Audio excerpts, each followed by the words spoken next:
Nestled between the snowy mountaintops of the French Alps lies a small and idyllic town called Briançon. This is a place where you'll find the locals chopping wood, congregating at the local church, and living out their lives in peace and quiet. This is a little French town where not much has changed in over 1,000 years. But now, the peace is being shattered, and something suddenly seems different. North African and Middle Eastern migrants roam the streets, while up to 50 more cross the snowy mountains from Italy every day. It is a phenomenon locals have begun to call an invasion, and it is creating a huge division in the town. There are countless others in Europe with similar stories. Tales of a sudden boom in migrants taking permanent residence almost overnight are not uncommon in towns like Briançon. Our focus is often placed on metropolitan cities, urban centers where clashes of cultures have long been a well-documented issue. But mass migration and open borders are now starting to take their toll on remote communities, the faces of which are changing rapidly. With governments failing to intervene, the people of Europe are finding themselves forced to shoulder the responsibility. Generation Identity is a coalition of European youth from across the continent who are taking the future of their people into their own hands. Over the past week, they've come to this rural mountain town, organizing a symbolic action in Briançon to address this very problem. Something that has always fascinated me is activism in Europe. And while America often dominates the news cycle, without an active war in your country, grabbing the attention of the world is near impossible. So while Americans buy branded hats and take to the streets to display their political views, the activists in Europe are forced to take an entirely different tactic if they hope to have any impact at all.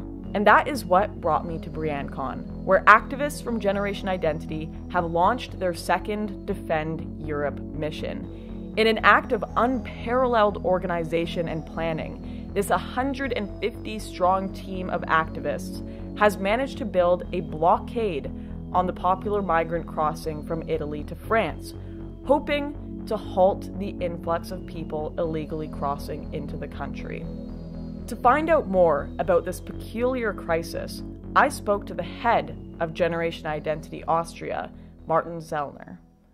So what is it exactly that your activists are doing in the Alps? The first thing we did was we went to the mountain pass called the Shell. It's a hotspot for migrant passing. Everybody knows it in France and Italy.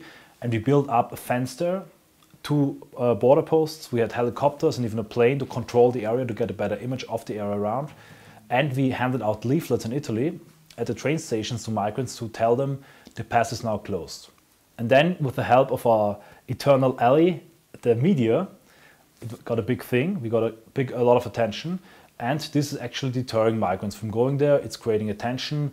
All the people are talking about it, police officers came, so that's what we want. We want to put the eye of the media, of the public consciousness on this very hotspot. I think we're living in an extreme situation where the government is actually doing extreme things, like flooding Europe with illegal migrants, shutting people down or actually putting them in prison if they are criticizing that. And what we are doing is we want to be a force of order, and we want to do what actually should be the job of a government. And I think banning illegal immigration and just acknowledging that there's a limit for the capacities of assimilation of people we can take in our cultures and countries, it's not a right-wing thing or left-wing thing. It's just a matter of being a sane person.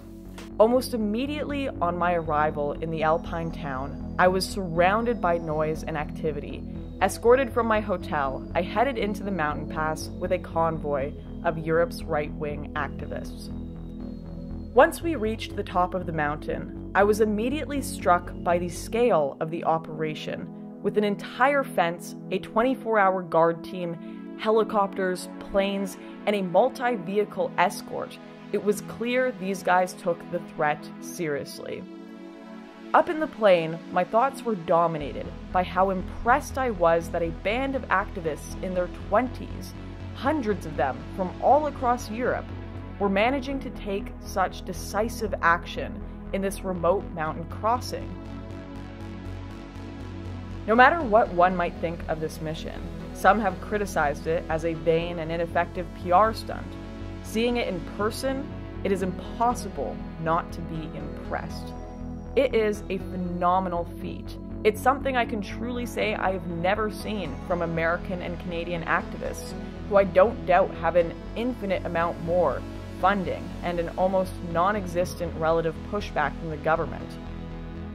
So I asked Martin why he thought this town was so important and why he thinks Canadian and American activists don't take a similar approach. I think there's a big difference between the Anglo-Saxon liberal Western nations, which don't really have this history and tradition of political resistance. In America, you have a two-party system. In the UK, basically the same. And in Europe, especially in Central Europe, Germany, France, Italy, you have a history of revolutions and fighting movements. So we have a history of being active in France. They actually call it militant. So for us, it sounds really crazy, but in France, militant is a completely normal word. So I think there's a history and a tradition of political activism, but I think it's also possible in the UK, in the United States, in Canada. I think it's just the matter of people see this potential and do it.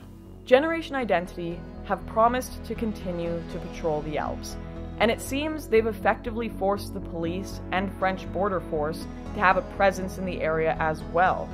But for the most part, this action was seen by the world and media as a symbolic gesture, and that is a good thing. The ordinary people of this small remote town now know that someone out there cares, and so do the French establishment. This is an operation that has sent shockwaves through Europe and has opened up an important and pressing conversation about a European crisis of immigration.